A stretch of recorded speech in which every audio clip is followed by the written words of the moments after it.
इस वीडियो ਨੂੰ देख रहे सारे ही विद्यार्थियों ਨੂੰ ਉਹਨਾਂ ਦੇ पेरेंट्स ਨੂੰ ਅਤੇ टीचर साहिबान ਨੂੰ मेरे ਵੱਲੋਂ सत श्री अकाल। मैं Satnam Singh government high school Saidpur Kalan शहीद भगत सिंह नगर विखे साइंस अध्यापक हाँ। पिछली वीडियो विच तुसीं देख चुके हो कि हैरिडिटी भाव अनुवंशकता तो की भाव है। अनुवंशकता तो भाव माता पिता के गुणां दा अगली पीढ़ी विच विरासत के तौर पर जाना है। भाव transfer of parental characters to progeny is called heredity. इस तो इलावा तुसी पढ़ चुके हो कि हैरिडिटी दे पितामह ग्रैगर जॉन मैंडल नूं कहा जाता है। और इसलिए कहा जाता है कि उन्होंने पहली बार जेनेटिक्स भाव अनुवंशकता बारे जानकारी इकट्ठी की सी अते नियम दिते सी जिन्हां अनुसार माता पिता के गुण अगली पीढ़ी विच जांदे हन। इस तो इलावा प्यारे बच्चों मनुख विच लिंग निर्धारण भाव सैक्स डिटरमिनेशन इन ह्यूमन बीइंग्स भी तुसी पहलां दी वीडियो विच देख चुके हो। एवोल्यूशन बारे भी तुसी जानकारी प्राप्त कर चुके हो। एवोल्यूशन भाव जीव विकास। जीव विकास एक अजिही क्रिया है जिस दौरान सरल जीव जटिल जीवां दे विच परिवर्तित हो जाते हैं। जीव विकास थोड़े समय विच भी हो सकता है अते इसनूं लखां करोड़ां साल भी लग सकते हैं।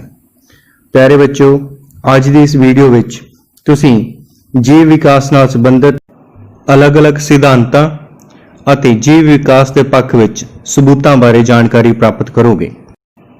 चलो प्यारे बच्चों आज की वीडियो स्टार्ट करते हैं। प्यारे बच्चों जेनेटिक्स भाव अनुवंशकता दे पितामह बारे जानकारी प्राप्त करते हैं। ग्रैगर जॉन मैंडल नूं जेनेटिक्स भाव अनुवंशकता दे पितामह कहा जाता है। ग्रैगर जॉन मैंडल की मुढ़ली सिक्ख्या एक मोनेस्ट्री विच हुई सी अते ओ विज्ञान अते गणित दे अध्ययन लई स्टडी दे लई वियना विश्वविद्यालय भाव यूनीवर्सिटी गए। अध्यापन हित सर्टिफिकेट की परीक्षा विच ओ असफल रहे पर उन्हां दी विज्ञानक खोज के रुझान नूं दबा ना सके। वो अपनी मोनेस्ट्री विच वापस गए अते मटर के पौधे उत्ते प्रयोग करने आरंभ किए। प्यारे बच्चों इस मटर का साइंटिफिक नेम पिसम सटाइवम है। उन्हां तो पहला भी बहुत सारे विज्ञानियों ने मटर अते दूजे बीजां उत्ते अनुवंशिक गुणां का अध्ययन किया सी पर मैंडल ने विज्ञान अते गणित दे अपने ज्ञान नूं मिश्रित किया अते वो पहले विज्ञानक सन जिन्हां ने हर एक पीढ़ी दे एक एक पौधे द्वारा प्रदर्शित लक्षणों का रिकॉर्ड रखिया अते गणना की। इस तो उन्हां नूं अनुवंशक दे नियम निर्धारित करन विच सहायता मिली जिसनूं मैंडल्स लॉस और लॉ ऑफ हेरिडिटी के नाम से जानिया जाता है। इनहेरिटेड एंड एक्वायर्ड करैक्टर्स भाव अनुवंशित अते ग्रहित लक्षण। इनहेरिटेड जां अनुवंशित लक्षण तो भाव अजिहे लक्षण जां गुणा तो है जो माता पिता तो अगली पीढ़ी तक जाते हैं। असल विच ये लक्षण उन्हां जीन्स अते डीएनए कारण एक पीढ़ी तो दूसरी पीढ़ी तक जाते हैं जबकि ग्रहित जां एक्वायर्ड लक्षण अजिहे लक्षण हैं जो कोई जीव अपने जीवन काल विच प्राप्त करता है। उदाहरण के तौर पर अगर असी पिछली वीडियो वाली भंभीरियां जां बीटल वाली उदाहरण लईए तो उस विच तीसरे केस विच वर्खा ना होने कारण झाड़ियां सुक गईयां जिस कारण भंभीरियां जां बीटल्स नूं खाण लई पोषक पदार्थ घट मिले जिस कारण उन्हां दा आकार जां साइज घट गया। पर जदों ਝਾੜੀਆਂ ਦਾ ਵਾਧਾ ਦੁਬਾਰਾ ਸ਼ੁਰੂ ਹੋ ਗਿਆ ਤੇ ਪੋਸ਼ਣ ਉਚਿਤ ਮਾਤਰਾ ਵਿੱਚ ਮਿਲਣ ਲੱਗ ਪਿਆ ਤਾਂ ਬੀਟਲਸ ਜਾਂ ਭੰਬੀਰੀਆਂ ਦਾ ਸਾਈਜ਼ ਵੱਧ ਗਿਆ। ਇਸ ਤੋਂ ਕਿਆ ਸਿੱਟਾ ਨਿਕਲਦਾ ਹੈ?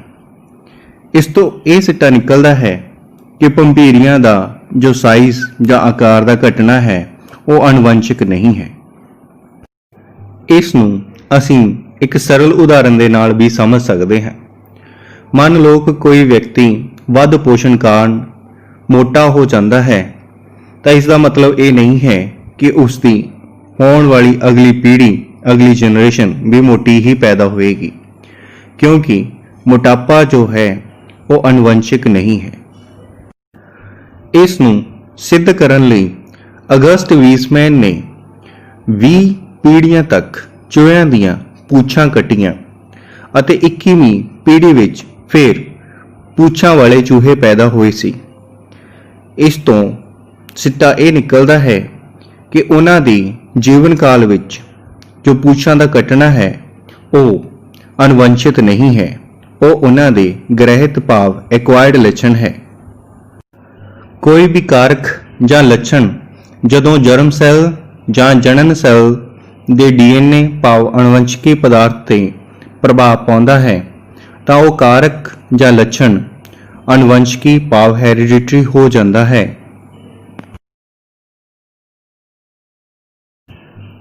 Origin of life on earth ਭਾਵ ਧਰਤੀ ਉੱਤੇ ਜੀਵਨ ਦੀ ਉਤਪਤੀ। ਲਗਭਗ 4.5 ਬਿਲੀਅਨ ਸਾਲ ਪਹਿਲਾਂ ਇਸ ਧਰਤੀ ਦਾ ਜਨਮ ਹੋਇਆ ਸੀ। ਧਰਤੀ ਦੇ ਜਨਮ ਸਮੇਂ ਧਰਤੀ ਗਰਮ ਗੈਸਾਂ ਦਾ ਗੋਲਾ ਸੀ। ਇਸ ਉੱਪਰ ਆਕਸੀਜਨ ਮੌਜੂਦ ਨਹੀਂ ਸੀ। ਹੁਣ ਤੋਂ ਲਗਭਗ 3.5 ਬਿਲੀਅਨ ਸਾਲ ਪਹਿਲਾਂ ਇਸ ਧਰਤੀ ਉੱਪਰ ਜੀਵਨ ਦੀ ਉਤਪਤੀ ਹੋਈ। ਧਰਤੀ ਉੱਪਰ ਜੀਵਨ ਦੀ ਉਤਪਤੀ ਬਾਰੇ ਅਲੱਗ-ਅਲੱਗ ਸਾਇੰਟਿਸਟ ਦੀ ਅਲੱਗ-ਅਲੱਗ ਵਿਚਾਰਧਾਰਾ ਹੈ। ਕਈ ਸਾਇੰਸਦਾਨ ਇਹ ਮੰਨਦੇ ਹਨ ਕਿ ਇਸ ਧਰਤੀ ਉੱਪਰ ਜੀਵਨ ਨੂੰ ਪਰਮਾਤਮਾ ਨੇ ਬਣਾਇਆ ਹੈ। ਕੁਝ ਦਾ ਇਹ ਵੀ ਵਿਚਾਰ ਹੈ ਕਿ ਧਰਤੀ ਉੱਪਰ ਜੀਵਨ ਕਿਸੇ ਹੋਰ ਗ੍ਰਹਿਾਂ ਤੋਂ ਆਇਆ ਹੈ। ਵੌਨ ਹਾਲਡਨ ਵਰਗੇ ਸਾਇੰਟਿਸਟ ਇਹ ਵੀ ਮੰਨਦੇ ਹਨ ਕਿ ਜੀਵ ਨਿਰਜੀਵ ਵਸਤੂਆਂ ਤੋਂ ਪੈਦਾ ਹੋਏ ਹਨ। ਉਸ ਨੇ ਇੱਕ ਐਕਸਪੈਰੀਮੈਂਟ ਕੀਤਾ ਸੀ ਜਿਸ ਵਿੱਚ ਇੱਕ ਗੰਦੀ ਸ਼ਰਟ ਵਿੱਚ ਇੱਕ ਮੁੱਠੀ ਦਾਣੇ ਰੱਖ ਕੇ ਹਨੇਰੇ ਕਮਰੇ ਵਿੱਚ ਰੱਖ ਦਿੱਤਾ ਸੀਗਾ, ਜਿਸ ਵਿੱਚ ਬਾਅਦ ਵਿੱਚ ਚੂਹੇ ਪੈਦਾ ਹੋ ਗਏ ਸਨ। ਇਸ ਲਈ ਉਸ ਦੀ ਇਹ ਵਿਚਾਰਧਾਰਾ ਸੀ ਕਿ ਜੀਵ ਨਿਰਜੀਵ ਵਸਤੂਆਂ ਤੋਂ ਪੈਦਾ ਹੋਏ ਹਨ। ਓਪੇਰਨ ਅਤੇ ਹਾਲਡਨ ਵਰਗੇ ਸਾਇੰਟਿਸਟ ਦੀ ਅਗਰ ਗੱਲ ਮੰਨੀਏ ਤਾਂ ਇਸ ਧਰਤੀ ਉੱਪਰ ਜੀਵਨ ਸਰਲ ਕਾਰਬਨਿਕ ਯੌਗਿਕਾਂ ਤੋਂ ਬਣਿਆ ਹੈ। ਇਸ ਸਿਧਾਂਤ ਨੂੰ ਸਿੱਧ ਕਰਨ ਲਈ ਯੂਰੇ ਅਤੇ ਸਟੈਨਲੀ ਮਿਲਰ ਨੇ 1953 ਵਿੱਚ ਇੱਕ ਐਕਸਪੈਰੀਮੈਂਟ ਕੀਤਾ ਜਿਸ ਵਿੱਚ ਮੀਥੇਨ, ਅਮੋਨੀਆ, ਪਾਣੀ ਅਤੇ ਹਾਈਡਰੋਜਨ ਨੂੰ ਇੱਕ ਬੰਦ ਚੈਂਬਰ ਵਿੱਚ ਕਈ ਹਫ਼ਤਿਆਂ ਤੱਕ ਬਿਜਲੀ ਧਾਰਾ ਨਾਲ ਗਰਮ ਕੀਤਾ, ਜਿਸ ਦੇ ਸਿੱਟੇ ਵਜੋਂ ਕਾਰਬਨਿਕ ਯੌਗਿਕ ਭਾਵ ਕਾਰਬੋਹਾਈਡਰੇਟਸ, ਪ੍ਰੋਟੀਨ, ਚਰਬੀ ਆਦਿ ਦਾ ਨਿਰਮਾਣ ਹੋਇਆ। ਇਸ ਤੋਂ ਭਾਵ ਇਹ ਹੈ ਕਿ ਇਸ ਧਰਤੀ ਉੱਪਰ ਜੀਵਨ ਸਰਲ ਕਾਰਬਨਿਕ ਯੌਗਿਕਾਂ ਤੋਂ ਉਤਪੰਨ ਹੋਇਆ ਹੈ। ਪਿਆਰੇ ਬੱਚਿਓ, ਤੁਸੀਂ ਕਿਤੇ ਇਹ ਤਾਂ ਨਹੀਂ ਸੋਚਣ ਲੱਗ ਪਏ ਕਿ ਇਸ ਤਰ੍ਹਾਂ ਤਾਂ ਧਰਤੀ ਉੱਪਰ ਜੀਵਨ ਹੁਣ ਵੀ ਉਤਪੰਨ ਹੋ ਸਕਦਾ ਹੈ। ਪਿਆਰੇ ਬੱਚਿਓ, ਜਦੋਂ ਧਰਤੀ ਦਾ ਜਨਮ ਹੋਇਆ ਸੀ ਉਸ ਸਮੇਂ ਅਤੇ ਹੁਣ ਧਰਤੀ ਦੇ ਵਾਯੂਮੰਡਲੀ ਹਾਲਾਤ ਇੱਕੋ ਜਿਹੇ ਨਹੀਂ ਹਨ। ਧਰਤੀ ਦੇ ਜਨਮ ਸਮੇਂ ਵਾਯੂਮੰਡਲ ਵਿੱਚ ਕਾਸਮਿਕ ਕਿਰਨਾਂ, ਅਲਟਰਾਵਾਇਲਟ ਕਿਰਨਾਂ ਧਰਤੀ ਦੀ ਸਤ੍ਹਾ ਤੱਕ ਆਰਾਮ ਨਾਲ ਪਹੁੰਚਦੀਆਂ ਸਨ। ਇਸ ਤੋਂ ਇਲਾਵਾ ਧਰਤੀ ਦੀ ਸਤ੍ਹਾ ਤੇ ਜਾਂ ਇਸ ਦੇ ਵਾਯੂਮੰਡਲ ਵਿੱਚ ਆਕਸੀਜਨ ਮੌਜੂਦ ਨਹੀਂ ਸੀ, ਪਰ ਹੁਣ ਅਜਿਹਾ ਨਹੀਂ ਹੈ, ਜਿਸ ਕਾਰਨ ਇਸ ਧਰਤੀ ਉੱਪਰ ਹੁਣ ਜੀਵਨ ਦੀ ਉਤਪਤੀ ਦੁਬਾਰਾ ਨਹੀਂ ਹੋ ਸਕਦੀ। ਐਵੋਲੂਸ਼ਨ ਐਂਡ ਕਲਾਸੀਫਿਕੇਸ਼ਨ ਭਾਵ ਜੀਵ ਵਿਕਾਸ ਅਤੇ ਵਰਗੀਕਰਨ। प्यारे बच्चों, जीव विकास ਅਤੇ वर्गीकरण आपस ਵਿੱਚ बहुत ज़्यादा संबंधित ਹਨ। ਬੱਚੋ, ਤੁਸੀਂ 9ਵੀਂ ਕਲਾਸ ਵਿੱਚ ਵਰਗੀਕਰਨ ਭਾਵ ਕਲਾਸੀਫਿਕੇਸ਼ਨ ਬਾਰੇ ਜਾਣਕਾਰੀ ਪ੍ਰਾਪਤ ਕਰ ਚੁੱਕੇ ਹੋ। ਵਰਗੀਕਰਨ ਜਾਂ ਕਲਾਸੀਫਿਕੇਸ਼ਨ ਤੋਂ ਭਾਵ ਜੀਵਾਂ ਨੂੰ ਉਹਨਾਂ ਦੇ ਗੁਣਾਂ ਦੀ ਸਮਾਨਤਾ ਅਤੇ ਅਸਮਾਨਤਾ ਦੇ ਅਨੁਸਾਰ ਗਰੁੱਪਸ, ਕਲਾਸਿਸ ਭਾਵ ਸ਼੍ਰੇਣੀਆਂ, ਕਿੰਗਡਮ ਭਾਵ ਜਗਤ ਆਦਿ ਵਿੱਚ ਵੰਡਿਆ ਗਿਆ ਸੀ। ਆਰ.ਐਚ. ਵਿਟੇਕਰ ਨੇ ਇਸ ਸੰਸਾਰ ਨੂੰ 5 ਜਗਤ ਭਾਵ ਕਿੰਗਡਮ ਵਿੱਚ ਵੰਡਿਆ ਸੀ। ਉਹ ਕਿੰਗਡਮ ਜਾਂ ਜਗਤ ਹਨ: kingdom Monera, kingdom Protista, kingdom fungi, kingdom Plantae ਅਤੇ ਕਿੰਗਡਮ ਐਨੀਮੇਲੀਆ। ਆਰ.ਐਚ. ਵਿਟੇਕਰ ਨੇ ਜੀਵਾਂ ਦੇ ਵਰਗੀਕਰਨ ਦੇ ਲਈ ਸੈੱਲ ਦੀ ਬਣਤਰ, ਜੀਵਾਂ ਦੀ ਜਟਿਲਤਾ ਅਤੇ ਪੋਸ਼ਣ ਨੂੰ ਆਧਾਰ ਦੇ ਤੌਰ ਤੇ ਲਿਆ ਸੀ। ਸੈੱਲ ਦੀ ਬਣਤਰ ਅਨੁਸਾਰ ਉਸਨੇ ਜੀਵਾਂ ਨੂੰ 2 ਵਰਗਾਂ ਵਿੱਚ ਵੰਡਿਆ, ਜਿਸ ਨੂੰ ਪ੍ਰੋਕੈਰੀਓਟ ਅਤੇ ਯੂਕੈਰੀਓਟ ਕਿਹਾ ਜਾਂਦਾ ਹੈ। ਪ੍ਰੋਕੈਰੀਓਟ ਅਜਿਹੇ ਜੀਵ ਹੁੰਦੇ ਹਨ ਜਿਨ੍ਹਾਂ ਵਿੱਚ ਕੇਂਦਰਕ ਨਹੀਂ ਹੁੰਦਾ ਅਤੇ ਨਿੱਕੜੇ ਸੈੱਲ ਵੀ ਨਹੀਂ ਹੁੰਦੇ।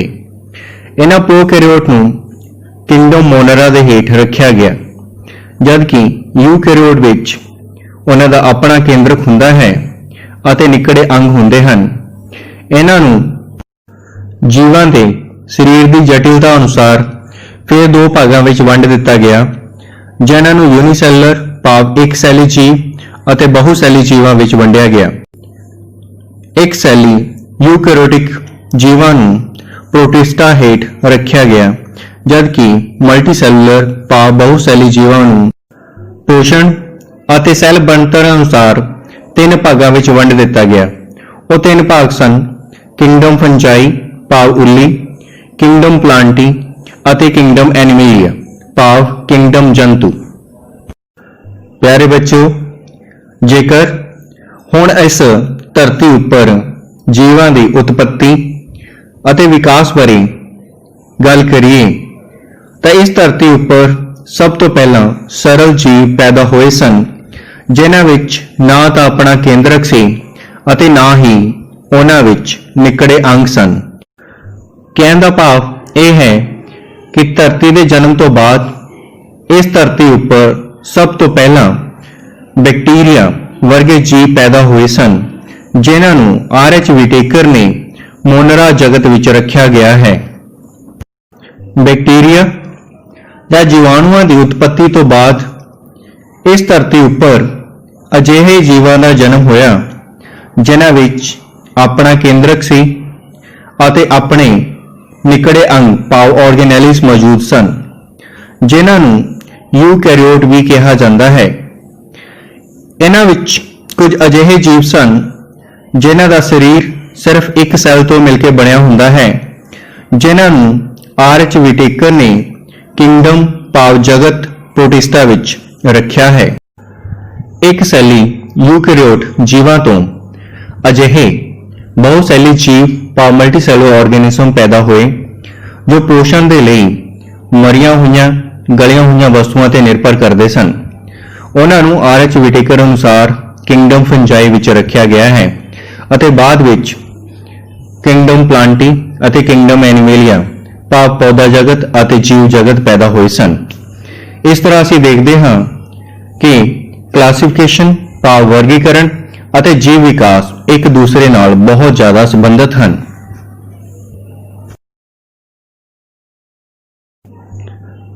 ਟ੍ਰੇਸਿੰਗ ਐਵੋਲੂਸ਼ਨਰੀ ਰਿਲੇਸ਼ਨਸ਼ਿਪਸ ਭਾਵ ਵਿਕਾਸ ਦੇ ਸੰਬੰਧ ਖੋਜਣਾ। ਪਿਆਰੇ ਬੱਚਿਓ, ਸਾਨੂੰ ਵਿਕਾਸ ਦੇ ਸੰਬੰਧ ਖੋਜਣ ਦੀ ਭਾਵ ਐਵੋਲੂਸ਼ਨਰੀ ਰਿਲੇਸ਼ਨਸ਼ਿਪਸ ਦੀ ਟ੍ਰੇਸਿੰਗ ਦੀ ਲੋੜ ਕਿਉਂ ਪੈਂਦੀ ਹੈ? ਇਸ ਦਾ ਕਾਰਨ ਇਹ ਹੈ ਕਿ ਵਿਕਾਸ ਭਾਵ ਐਵੋਲੂਸ਼ਨ ਇੱਕ ਦਿਨ ਦਾ ਪ੍ਰੋਸੈਸ ਭਾਵ ਵਿਧੀ ਨਹੀਂ ਹੈ। ਇਸ ਨੂੰ ਹੋਣ ਦੇ ਲਈ ਲੱਖਾਂ ਕਰੋੜਾਂ ਸਾਲ ਲੱਗ ਜਾਂਦੇ ਹਨ ਅਤੇ ਜੇਕਰ ਇੱਕ ਮਨੁੱਖ ਦੀ ਐਵਰੇਜ ਉਮਰ ਦੇਖੀਏ ਤਾਂ ਇਹ 60 ਤੋਂ 70 ਸਾਲ ਦੀ ਹੈ। ਭਾਵ ਕਿ ਮਨੁੱਖ ਆਪਣੇ ਜੀਵਨ ਕਾਲ ਵਿੱਚ ਇਸ ਐਵੋਲੂਸ਼ਨ ਭਾਵ ਵਿਕਾਸ ਨੂੰ ਨਹੀਂ ਵੇਖ ਸਕਦਾ। ਇਸ ਲਈ ਸਾਨੂੰ ਵਿਕਾਸ ਦੇ ਸੰਬੰਧ ਭਾਵ ਰਿਲੇਸ਼ਨਸ ਦੇ ਖੋਜਣ ਦੀ ਲੋੜ ਪੈਂਦੀ ਹੈ। ਭਾਵ ਕਿ ਸਾਨੂੰ ਅਜਿਹੇ ਤੱਥਾਂ ਦੇ ਖੋਜ ਦੀ ਲੋੜ ਪੈਂਦੀ ਹੈ ਜੋ ਸਾਨੂੰ ਇਹ ਦੱਸਦੇ ਹਨ ਕਿ ਇਸ ਧਰਤੀ ਉੱਪਰ ਵਿਕਾਸ ਹੋਇਆ ਹੈ। ਚਲੋ ਬੱਚਿਓ, ਉਹਨਾਂ ਤੱਥਾਂ ਬਾਰੇ ਜਾਣਕਾਰੀ ਪ੍ਰਾਪਤ ਕਰਦੇ ਹਾਂ। ਹੋਮੋਲੋਗਸ ਆਰਗਨਸ ਜਾਂ ਸਮਜਾਤੀ ਅੰਗ। ਪਿਆਰੇ ਬੱਚਿਓ, ਇਹਨਾਂ ਅੰਗਾਂ ਨੂੰ ਧਿਆਨ ਨਾਲ ਸੁਣਨਾ। ਇਹ ਅੰਗ ਐਗਜ਼ਾਮੀਨੇਸ਼ਨ ਪੁਆਇੰਟ ਆਫ ਵਿਊ ਦੇ ਨਾਲ ਬਹੁਤ ਜ਼ਿਆਦਾ ਇੰਪੋਰਟੈਂਟ ਹਨ ਅਤੇ ਕਈ ਵਾਰ ਇਮਤਿਹਾਨ ਭਾਵ ਐਗਜ਼ਾਮ ਵਿੱਚ ਆ ਚੁੱਕੇ ਹਨ। ਹੋਮੋਲੋਗਸ ਆਰਗਨਸ ਜਾਂ ਸਮਜਾਤ ਅੰਗਾਂ ਤੋਂ ਭਾਵ ਅਜਿਹੇ ਅੰਗਾਂ ਤੋਂ ਹੈ ਜਿਨ੍ਹਾਂ ਦੀ ਉਤਪਤੀ ਅਤੇ ਬਣਤਰ ਇੱਕੋ ਜਿਹੀ ਹੈ ਪਰ ਕੰਮ ਵੱਖੋ ਵੱਖਰੇ ਕਰਦੇ ਹਨ। ਉਹਨਾਂ ਅੰਗਾਂ ਨੂੰ ਹੋਮੋਲੋਗਸ ਆਰਗਨਸ ਜਾਂ ਸਮਜਾਤ ਅੰਗ ਕਿਹਾ ਜਾਂਦਾ ਹੈ।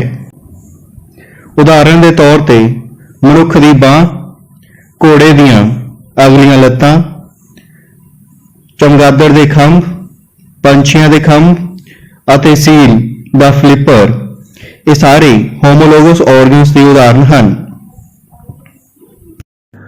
ਕਿਉਂਕਿ ਇਹਨਾਂ ਸਾਰਿਆਂ ਦੀ ਉਤਪਤੀ ਅਤੇ ਬਣਤਰ ਇੱਕੋ ਜਿਹੀ ਹੁੰਦੀ ਹੈ।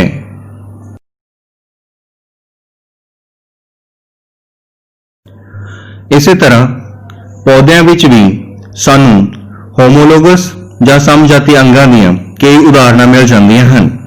ਉਦਾਹਰਣ ਦੇ ਤੌਰ ਤੇ ਘੀਆ ਕੱਦੂ ਦੇ ਟੈਂਡਰਿਲ, ਜਿਨ੍ਹਾਂ ਨੂੰ ਤੰਦੜੇ ਵੀ ਕਿਹਾ ਜਾਂਦਾ ਹੈ, ਅਤੇ ਬੋਗਨਵਿਲੀਆ, ਜਿਸ ਨੂੰ ਗਲੋਰੀ ਆਫ ਗਾਰਡਨ ਵੀ ਕਿਹਾ ਜਾਂਦਾ ਹੈ, ਉਸ ਵਿੱਚ ਮੌਜੂਦ ਥੌਰਨ ਭਾਵ ਕੰਡੇ ਹੋਮੋਲੋਗਸ ਭਾਵ ਸਮਜਾਤ ਅੰਗਾਂ ਦੀਆਂ ਉਦਾਹਰਨਾਂ ਹਨ ਕਿਉਂਕਿ ਇਹ ਦੋਨੋਂ ਹੀ ਲੀਫ ਦੇ ਭਾਵ ਪੱਤੇ ਦੇ ਐਕਸਿਸ ਵਿੱਚ ਪੈਦਾ ਹੁੰਦੇ ਹਨ। ਭਾਵੇਂ ਇਹਨਾਂ ਦੇ ਕੰਮ ਵੱਖੋ ਵੱਖਰੇ ਹਨ ਪਰ ਫਿਰ ਵੀ ਇਹ ਸਮਜਾਤੀ ਅੰਗਾਂ ਦੀਆਂ ਉਦਾਹਰਨਾਂ ਹਨ।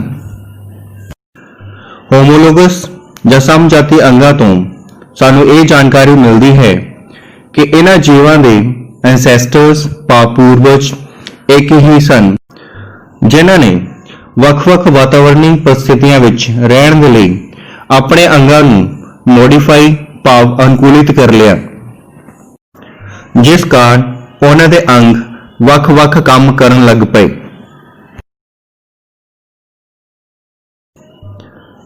ਐਨਾਲੋਗਸ ਆਰਗਨਸ ਜਾਂ ਸਮਰੂਪ ਅੰਗ।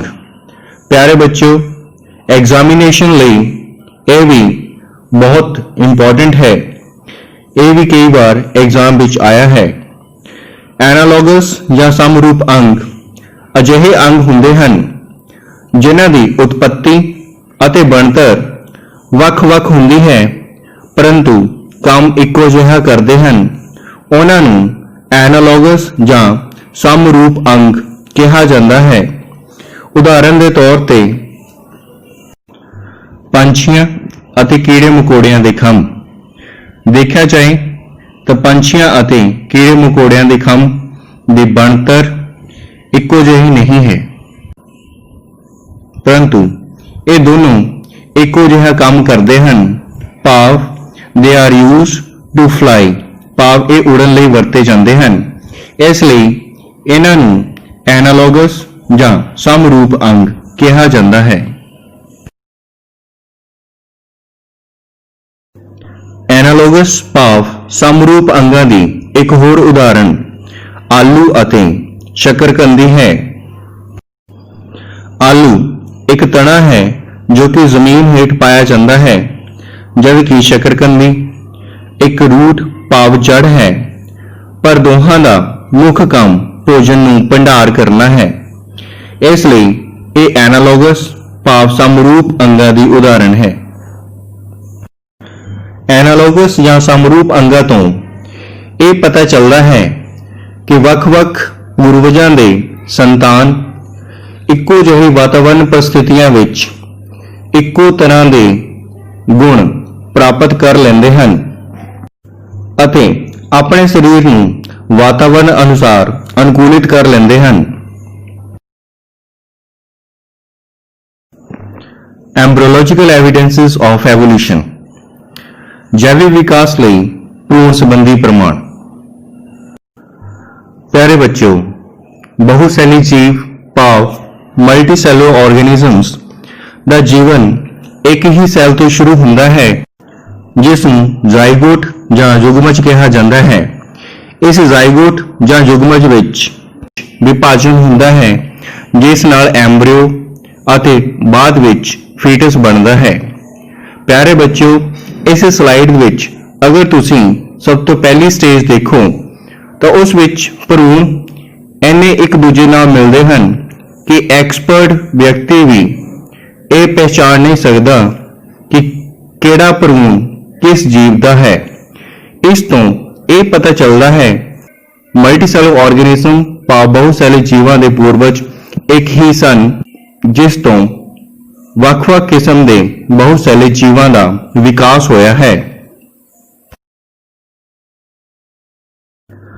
Comparative anatomy of internal organs of vertebrates, ਰੀੜ੍ਹਧਾਰੀਆਂ ਦੇ ਅੰਦਰੂਨੀ ਅੰਗਾਂ ਦਾ ਸਾਪੇਖੀ ਅਧਿਐਨ।